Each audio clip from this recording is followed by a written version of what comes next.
Ola, son o Avatar Rosa e hoxe vouche falar primeiro da comparación. Lembra que temos tres tipos, de superioridade, igualdade e inferioridade.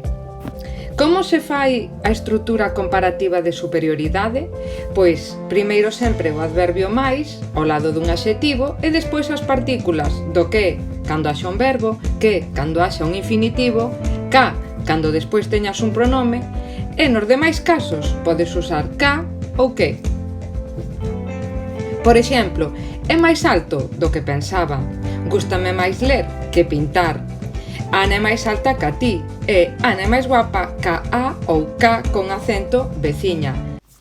Neste último caso tamén poderías usar que, pero mellor ca.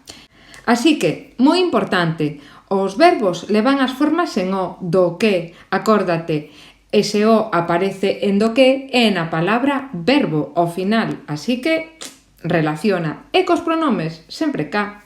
É dicir, cos pronomes van as formas rematadas en a. E como se fai o comparativo de inferioridade? Pois igual que o de superioridade, pero esta vez debemos pôr o adverbio menos acompañando o adxetivo e despois as mesmas partículas do que máis verbo, que máis infinitivo, ca máis pronome e nos demais casos, ca ou que. Imos agora ao comparativo de igualdade que se fai co adverbio tan que se pon ao lado dun adxetivo, máis as formas como máis verbo, coma máis pronome e como, coma nos demais casos. Tendo en conta que a estrutura formada polo adverbio tan máis o adxetivo pode ser sustituída por igual que, igual ca.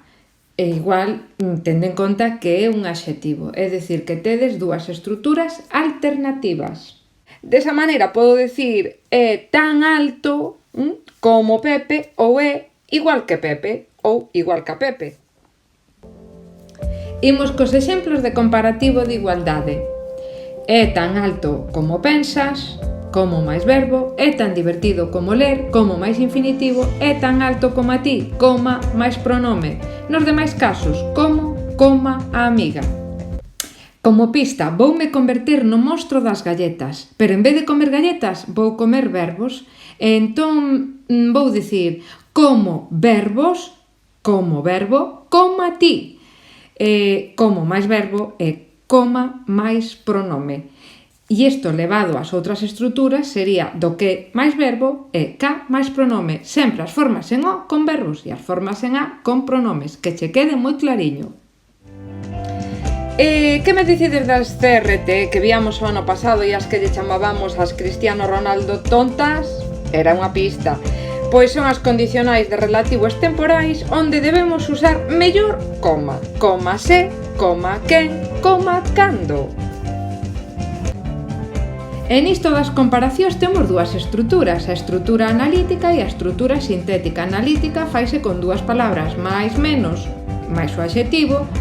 Por exemplo, é máis bo ca ti, e a estrutura sintética cunha única palabra, mellor ca ti. Mellor substitúe a máis bo. Entón, a estrutura analítica, dúas palabras. A estrutura sintética, unha única palabra. Para a estrutura sintética, por certo, temos unha serie de adxetivos que, como pista, lembrade, rematan en or. Por exemplo, mellor, peor, inferior, superior, non é que sexan moito. Ademais dos comparativos, temos os superlativos. O superlativo consiste en engadirlle unha característica no seu grao máximo a algo ou alguén. E pode ser absoluto ou relativo. Como se fai o absoluto? Iso que imos ver agora.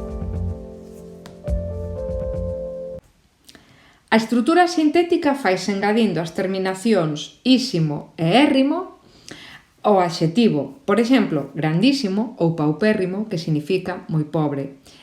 Estas formas conviven con outras que rematan en mo e que son moi cultas. Entre elas destacamos máximo, mínimo, óptimo, pésimo, supremo, ínfimo. Hai basicamente só estas. E despois estaría a estrutura analítica, que é dicir o mesmo que na estrutura sintética, pero usando dúas ou máis palabras. Por exemplo, en vez de dicir guapísimo, diríamos moi guapo, ou guapo guapo, ou tan guapo. E agora pasamos ao superlativo relativo, que é cando decimos que algo ou alguén ten unha característica no seu grau máximo en comparación con un grupo. Por exemplo, el é o máis alto da clase. Se vos fixades, o que facemos é comparar unha persoa cun grupo, que sería esa clase. Cal é a estrutura que usamos neste tipo de superlativo? Pois sempre o máis ou menos, é dicir, aí co artigo, máis ese adverbio, un adxetivo e despois a preposición de. E con isto, queridos e queridas alumnos e alumnas, o Avatar Rosa despídese de vos ata o seguinte tutorial. Aburiño!